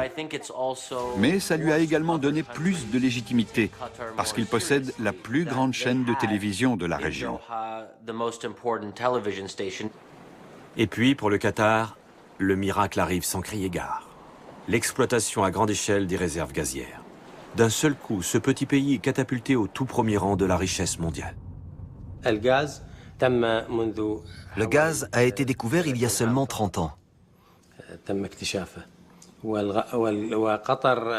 Qatar a été un pays pionnier en ce qui concerne la découverte et l'exploitation du gaz. En investissant ses capitaux dans le gaz au bon moment, le Qatar a pu faire de gros bénéfices. Mais à l'époque, ce n'est pas considéré comme une chose réellement importante, parce qu'il n'y a pas de consommation majeure de gaz au Moyen-Orient dans les années 70. Il faudra attendre le début des années 90 pour que ce gaz soit produit. Et aujourd'hui, avec le niveau de production, on parle de dizaines et dizaines et dizaines d'années, voire dans certaines estimations, plus de 100 ans. Donc le Qatar n'est pas prêt de manquer de gaz. Mais les dirigeants qui ont réussi cette expansion sont nés dans les années où la perle a disparu, ou immédiatement après la génération où la perle a disparu. Et ont donc tout à fait conscience que cette richesse, aujourd'hui, elle est là, mais elle peut disparaître. Et donc, un des axes forts de développement de ce pays, c'est la diversification de son économie. Leurs investissements tout azimut qui préparent le jour lointain où il n'y aura plus de gaz saisissent la planète tout entière.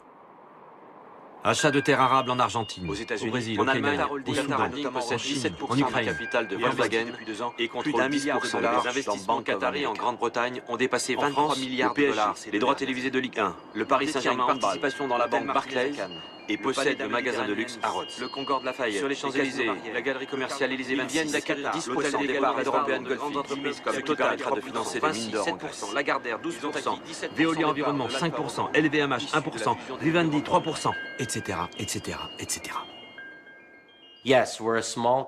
Nous sommes un petit pays, c'est vrai, mais un petit pays qui a de l'importance. Il faut nous prendre au sérieux, car nous allons jouer un rôle et résoudre un certain nombre de problèmes et de crises. Impossible de nous ignorer. Nous avons vraiment réussi à mettre le Qatar au centre de toutes les préoccupations. Il suffit de voir le nombre d'articles écrits ces 3 dernières années sur le petit Qatar qui boxe au-dessus de sa catégorie. En ce sens, la politique extérieure a été une vraie réussite, parce que les Qataris sont parvenus à vendre la marque Qatar, si vous voulez. La réussite du Golfe aujourd'hui suscite beaucoup de réactions, notamment dans les pays européens, où on raille l'exubérance du développement, le goût des Arabes pour l'argent. comme si c'était spécifique aux Arabes. Alors, ces réactions, ces critiques s'expliquent certainement par le fait que les Arabes aujourd'hui, les Arabes du Golfe, investissent des domaines qui jusque-là étaient réservés aux Occidentaux, à savoir le marché de l'art, des biens culturels, le marché du sport, le pouvoir de l'argent. Et ce faisant, ils sont en train de renverser l'ancien rapport hiérarchique, de dominer, ils s'affirment comme dominants. Hier, ils n'étaient que des fournisseurs de pétrole, considérés avec un certain mépris comme des émirs abachis dans la luxure, alors qu'aujourd'hui, ils inspirent la crainte du fait de leur puissance économique, de leur dynamisme aussi. Les Émirats arabes unis produisent actuellement 2 800 000, 2 900 000 barils de pétrole par jour, pour l'essentiel à Abu Dhabi. À 100 $ le baril, ils engrangent 300 millions de dollars par jour, ce qui fait plus de 100 milliards de dollars par an de recettes. Et c'est à Abu Dhabi que prospère le plus important fonds souverain du monde. Plus de 875 milliards de dollars d'actifs. 3 fois plus qu'au Qatar tout de même. Fonds souverain?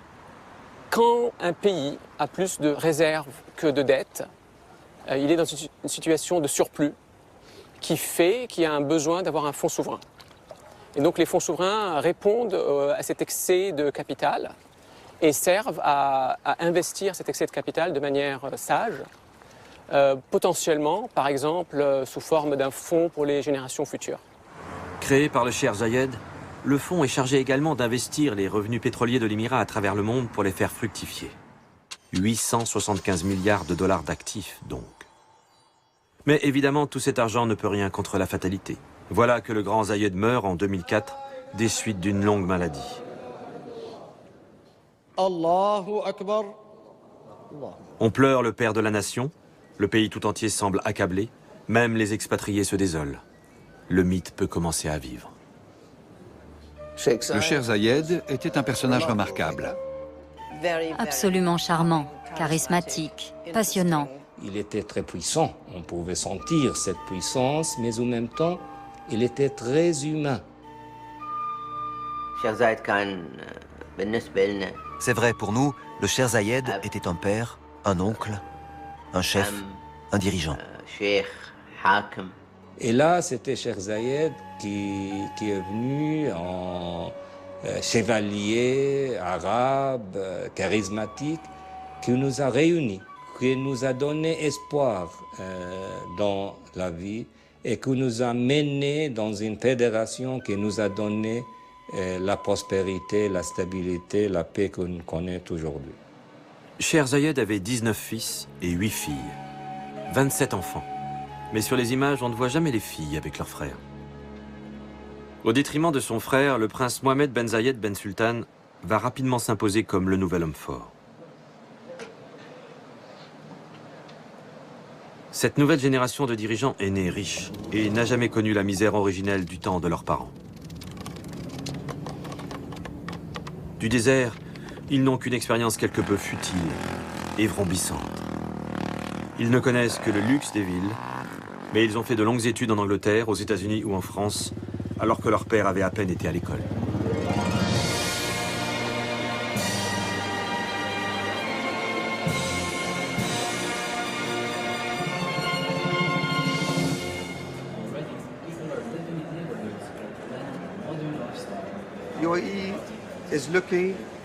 Les Émirats arabes sont aujourd'hui l'un des plus gros exportateurs de pétrole au monde. Mais notre objectif pour 2025 et après, c'est d'exporter d'autres formes d'énergie que du pétrole.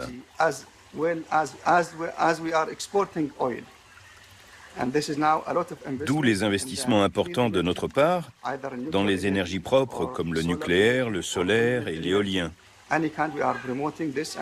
C'est un secteur que nous sommes en train de promouvoir et dans lequel nous investissons nos capitaux. Nous avons également le projet de faire évoluer notre économie qui est fondée sur le pétrole vers les industries et les services. C'est le modèle que nous nous engageons à défendre. Bon nombre de projets et de stratégies sont déjà en œuvre et nos gouvernants se sont engagés à soutenir quantité d'idées et de projets sur ces questions-là.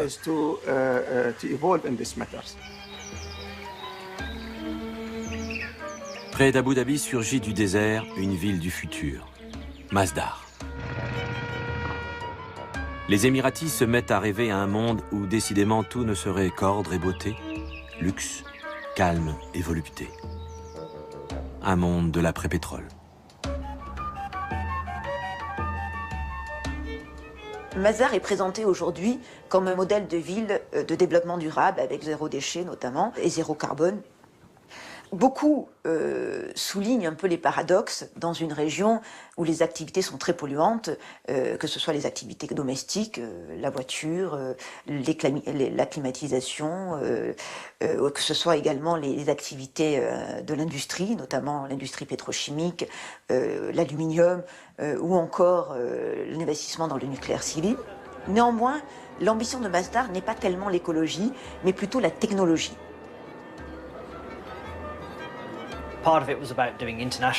Il y a d'un côté des projets d'investissement internationaux en énergie renouvelable et en énergie solaire, et de l'autre, un projet universitaire avec l'Institut Masdar, qui est spécialisé dans différents types d'énergie renouvelable. De nombreux étudiants font de la recherche et développent des projets en matière d'énergie solaire et de capture et de stockage du dioxyde de carbone.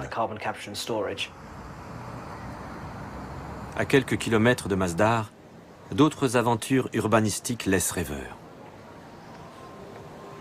La célèbre piste de ski de Dubaï entraîne une facture énergétique assez déraisonnable.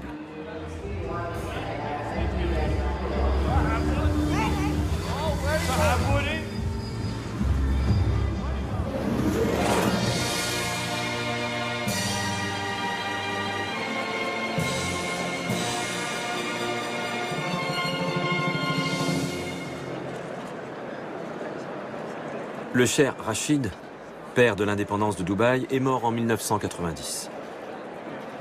Mohamed Ben Rachid Al Maktoum, qu'on surnomme le Cheikh Mo, est aujourd'hui le monarque de Dubaï. Dans cette cité-État dédiée depuis toujours au commerce, sa neutralité serait synonyme de stabilité. Dubaï a toujours été un port, jamais une ville politique. On voit bien que c'est la clé de son succès. Rester neutre, être ami avec tout le monde, ne pas faire de politique. Si vous venez à Dubaï, le quartier des affaires est réservé aux investisseurs et à personne d'autre. C'est sans doute la raison de son succès.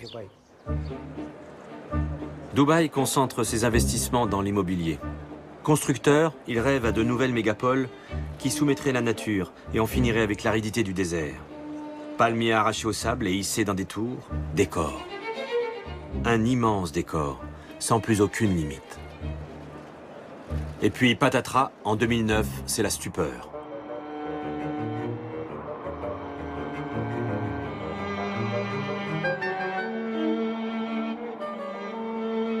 Surendettement de Dubaï, 26 milliards de dollars. La crise financière sera mondiale, mais affectera très frontalement Dubaï, qui dans sa course au prestige immobilier n'a rien vu venir. Puis par boomerang, seront également fragilisés les autres petits émirats, comme celui de Ras Al Khaimah.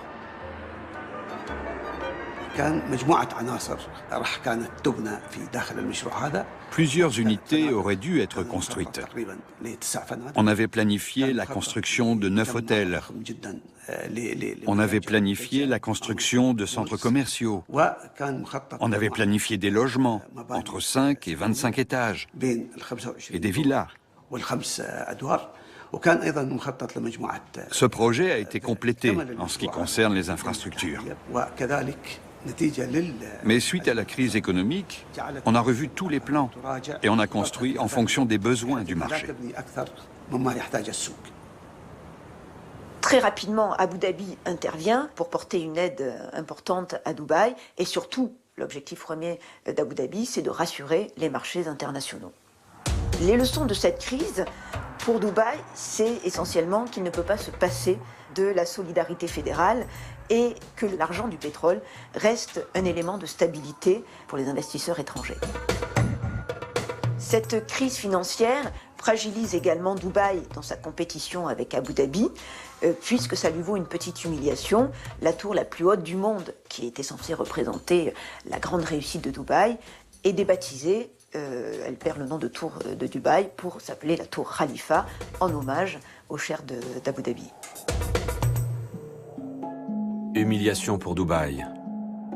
Victoire savoureuse mais qui se veut discrète pour Abu Dhabi. Tandis qu'à Doha, on observe en ricanant sous cape ou sous burqa. C'est que les trois cités-États sont en permanente rivalité.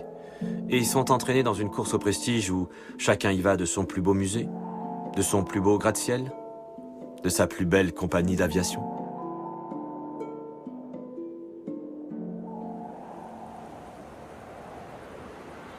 Les gens du Golfe ont-ils vraiment tiré les leçons de cette crise? Deux mots reviennent sans cesse, comme pour cacher la poussière sous le tapis. Globalisation, village, le monde serait un village. Le monde est devenu un village. La jeune génération partage les mêmes goûts, qu'il s'agisse de musique, de cuisine, de littérature ou de technologie. Boutaina Al-Ansari est directrice des ressources humaines d'une entreprise qatari dont le capital atteint les 10 milliards de dollars. Le monde aujourd'hui est plus ouvert. C'est devenu un petit village. Les réseaux sociaux y jouent un rôle important. La société qatari a changé, elle aussi. J'espère que vous ferez passer ce message aux Français ou aux Britanniques qui nous écoutent. L'ancien modèle social est dépassé. Nous avons changé. Moi, par exemple, en tant que qatarienne, je peux épouser indifféremment un Libanais, un Égyptien, un Syrien ou un Saoudien. C'est fini l'idée de se marier avec son cousin, de rester à la maison et de faire 4 ou 5 enfants. Cette image de la femme n'existe plus. La preuve, je suis là avec vous aujourd'hui. De nombreuses femmes qataries ont fait carrière grâce à leurs compétences et leurs talents. Leur réussite n'est pas venue du jour au lendemain. Historiquement, les femmes ont toujours pris activement part au développement de la société au Qatar.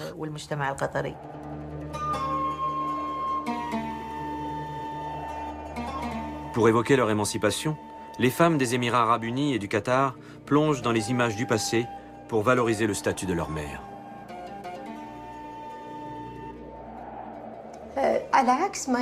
Contrairement à ce que pensent beaucoup d'Occidentaux qui ont une image stéréotypée de la femme arabe, la femme bédouine est plus libre.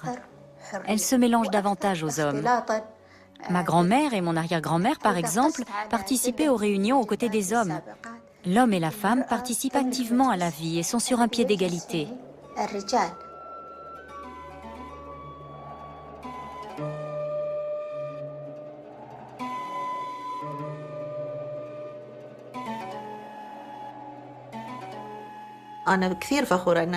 Moi, je suis très fière d'avoir épousé mon cousin, même si nous sommes du même sang. Les mariages arrangés peuvent choquer certains, mais la raison de mon succès, c'est mon mari, Khaled Al-Ansari. Je suis très fière de lui. La condition des femmes dans les pays du Golfe a considérablement évolué depuis quelques décennies et n'a absolument rien à voir à la condition des femmes en Arabie Saoudite ou au Yémen. Dans la patrie de la Mecque, les femmes saoudiennes ne connaissent aucune mixité. Et devant un McDonald's de Riyad, 2 files. Une pour les femmes, une autre pour les hommes. Dans les Émirats, c'est tout autre chose.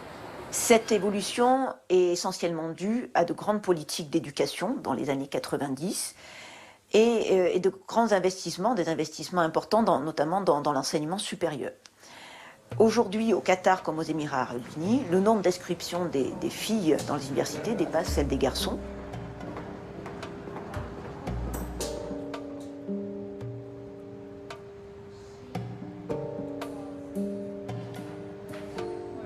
On est tout de même prié de ne pas filmer les visages des étudiantes.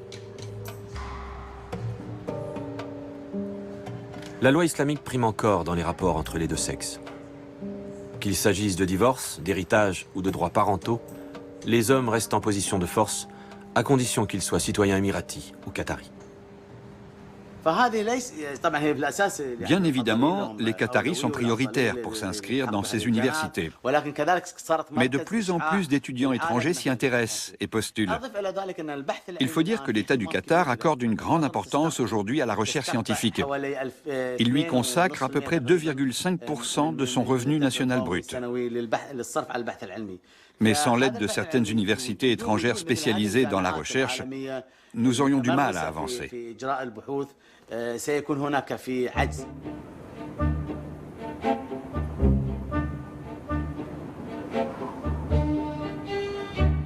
ces petits États cherchent leur place entre modernité et tradition. Mais cette phrase un peu stéréotypée résonne pourtant comme un vrai projet de grandeur. S'affirme la volonté de retrouver pour les Arabes une place perdue depuis des siècles. Ils se mettent à rêver à cet âge d'or islamique qui, du 8e au 13e siècle, régna sur 3 continents et notamment en Espagne, à Cordoue. Ils aiment à rappeler les Lumières de Cordoue, le dialogue entre musulmans, chrétiens et juifs qui favorisa l'éclosion des sciences modernes. Ce faisant, ils marquent leurs différences vis-à-vis des régimes islamistes de la région.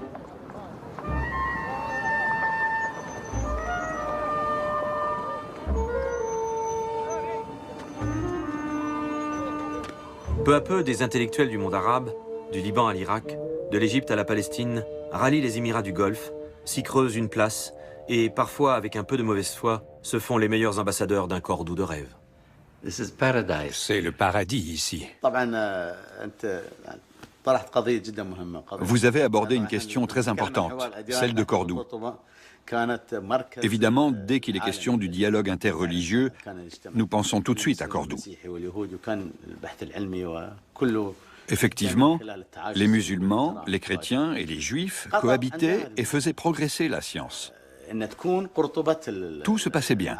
La coexistence était pacifique et le respect mutuel.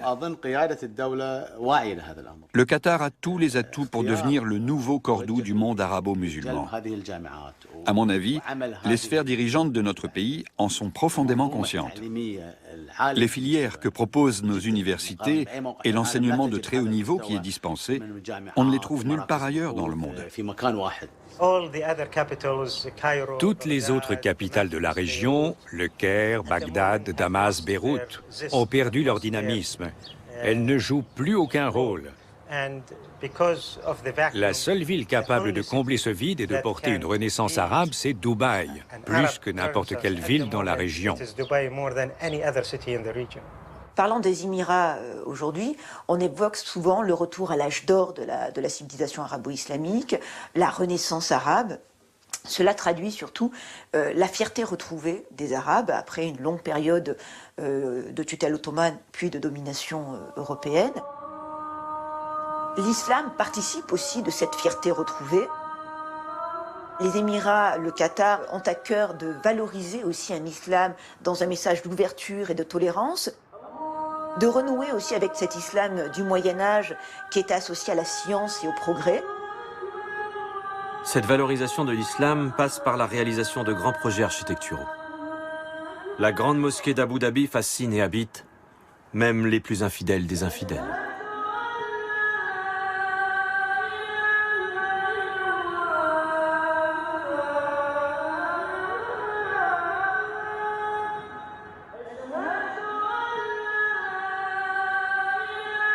Les musées jaillissent dans les villes comme roses des sables dans le désert.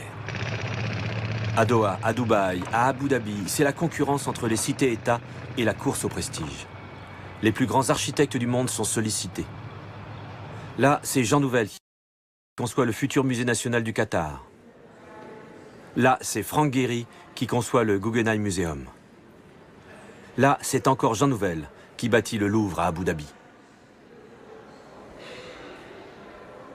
Mais pour rayonner dans le monde, ils sont aussi capables d'absorber les formes les plus intrigantes.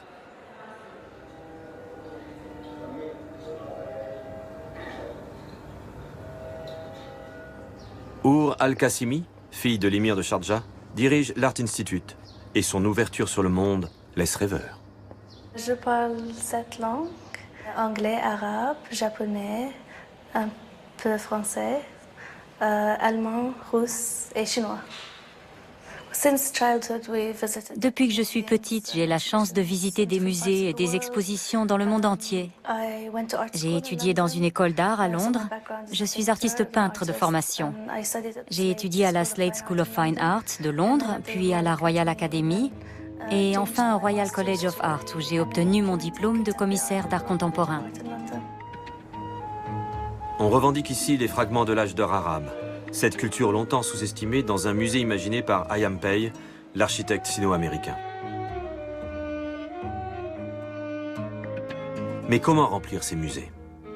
Le Qatar a lui seul investi $1 milliard par an pour acheter des œuvres d'art. Ici, pour raconter la splendeur de la culture islamique, des joyaux ont été récoltés à Bagdad, à Damas, à Meknès ou à Islamabad. Évidemment, ils ne viennent pas de Doha et de son ancien peuple de bédouins et de pêcheurs. Pourtant, en cherchant bien, il n'est pas dit que les monarchies du Golfe n'aient pas un passé prestigieux caché quelque part. Alors, une véritable passion pour l'archéologie saisit les autorités locales. Une nation se doit d'avoir une histoire, même s'il faut retourner tout le sable du désert. Nous essayons de développer une identité culturelle et historique pour les citoyens qui habitent aujourd'hui notre pays. Parce qu'en fin de compte, le passé du Qatar est la source de son présent et l'horizon de son avenir. Depuis 2 ans, nous travaillons sur ce site qui a été occupé il y a 7500 ans. Il s'agit d'un campement de pêcheurs probablement saisonniers. Le site est important puisque on y a trouvé des perles fines qui se sont avérées les plus anciennes au monde puisqu'elles datent de 7500 ans. Le développement est très rapide dans le pays, en particulier sur les côtes. De très nombreux sites disparaissent. Il faut compléter les cartes archéologiques. Nous nous y employons, mais c'est un travail très important et de longue haleine. L'urbanisation a bien entendu des avantages et des inconvénients. Parmi les inconvénients, disons que les premiers plans de la ville ne tenaient pas compte de la préservation des lieux historiques et culturels, comme les anciennes maisons, les anciens marchés, les anciennes mosquées. Beaucoup de ces zones restaurées sont devenues des sites touristiques. Nous avons désormais 13 musées historiques.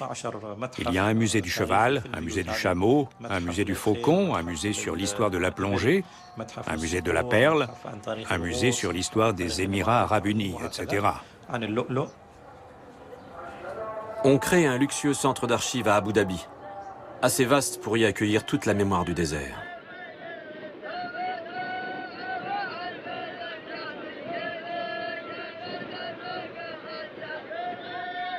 On conçoit des Heritage Village, façon parc d'attractions. On reconstruit un patrimoine, façon décor d'une Arabie heureuse. On fétichise la moindre trace. La muséification à outrance n'est pas très loin. Les gens du Golfe se réclament dorénavant d'un passé prestigieux. Mais une grande civilisation peut-elle se passer de démocratie? L'histoire démontre que oui. Pourtant ici, la question est posée. Il y a de gros problèmes en Arabie saoudite. Il y a une forte pression pour que des réformes constitutionnelles aient lieu au Bahreïn et au Koweït. Ici également, aux Émirats arabes unis, la question de la démocratie et de la démocratisation est sur la table. Ce sont des problèmes qui ne vont pas disparaître et qui doivent être réglés. Mais ils doivent être réglés à notre manière, sans que la communauté internationale ne nous impose quoi que ce soit, sans qu'elle interfère avec notre manière de faire. Nous pratiquons la vraie démocratie et non pas une démocratie imposée par l'extérieur. Aujourd'hui, si vous demandez à n'importe quel citoyen des Émirats arabes quelle est sa conception de la démocratie, il vous répondra que pour lui, la démocratie doit être synonyme de confort, de sécurité, d'emploi, mais aussi de droits et de devoirs. Pour moi, c'est ça le summum de la démocratie.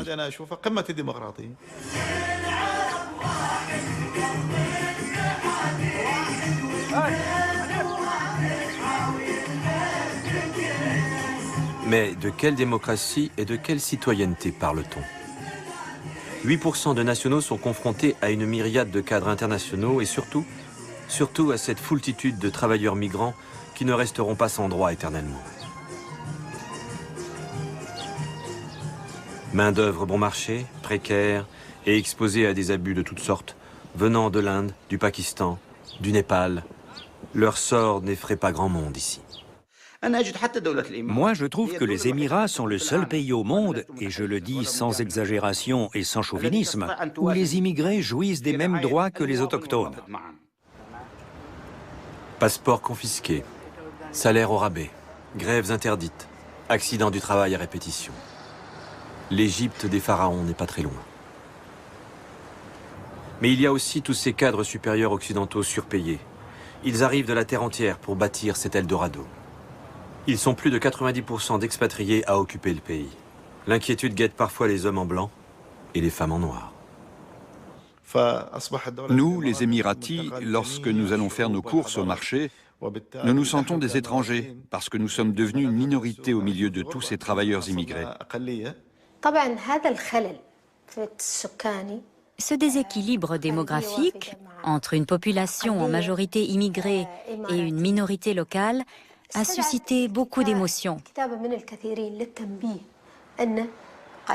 Les Émiratis risquent un jour de connaître le même sort que les Indiens d'Amérique, si on ne prend pas les mesures nécessaires pour restaurer l'équilibre démographique.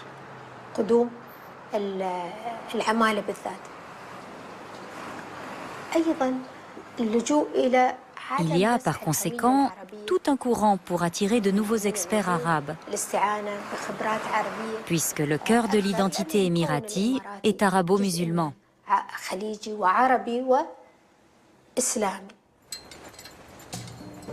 Qui prendra de telles décisions? L'émir est-il seul à dicter sa loi?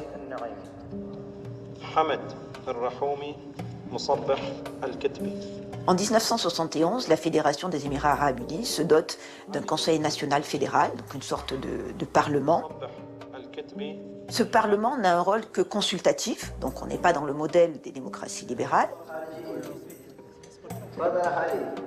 Il s'inscrit plutôt dans la tradition des majlis, c'est-à-dire ces assemblées traditionnelles dans le monde arabe, où les membres importants de la communauté sont invités à s'exprimer sur les choses publiques. Personnellement, je ne crois pas à ce qu'on appelle le modèle démocratique.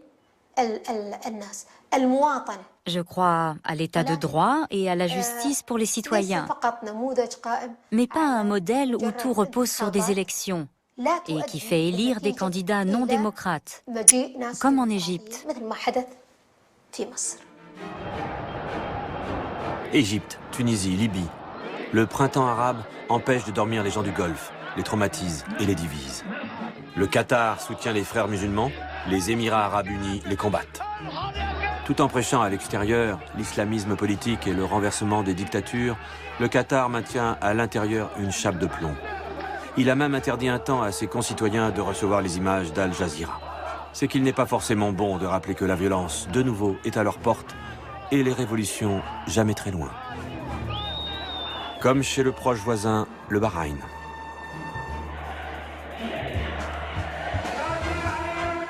Mais ici, la famille royale sunnite écrasera rapidement le peuple en majorité chiite grâce au CCG, le Conseil de coopération du Golfe, qui déploiera son bouclier de la péninsule, non pas pour se protéger contre une attaque extérieure, comme cela était sa vocation, mais bien pour réprimer violemment la contestation interne du royaume du Bahreïn.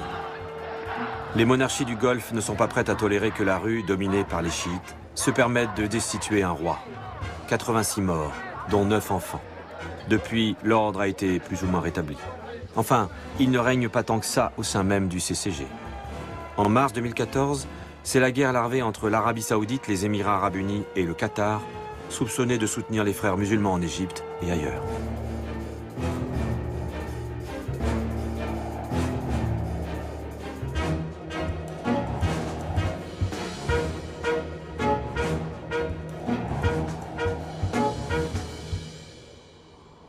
Les Émirats s'accrochent à leur idéal de stabilité dont le socle serait pour toute éternité la figure de l'émir. Le pouvoir continuera toujours à se transmettre ou à s'arracher en famille. Pourtant, les règles restent opaques, surtout si on est la fille d'un émir. Our Qasimi peut-elle succéder à son père? Je n'en sais rien. C'est à mon père qu'il faut poser la question, pas à moi. Je ne lui ai jamais demandé. Je n'aime pas penser à ce qui se passera après sa mort. Même en théorie, vous ne le savez pas? Tu le sais, toi? Non, aucune idée. Si l'on est un garçon, c'est en général plus simple.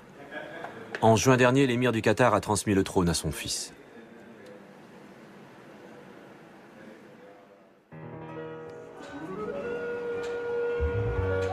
Les Émirats proposent-ils un modèle viable? On ne sait plus très bien où commencent les apparences et où elles finissent. Bataille des images. Une sorte de modernité exacerbée d'un côté, de l'autre, une revendication des racines et des traditions arabo-musulmanes.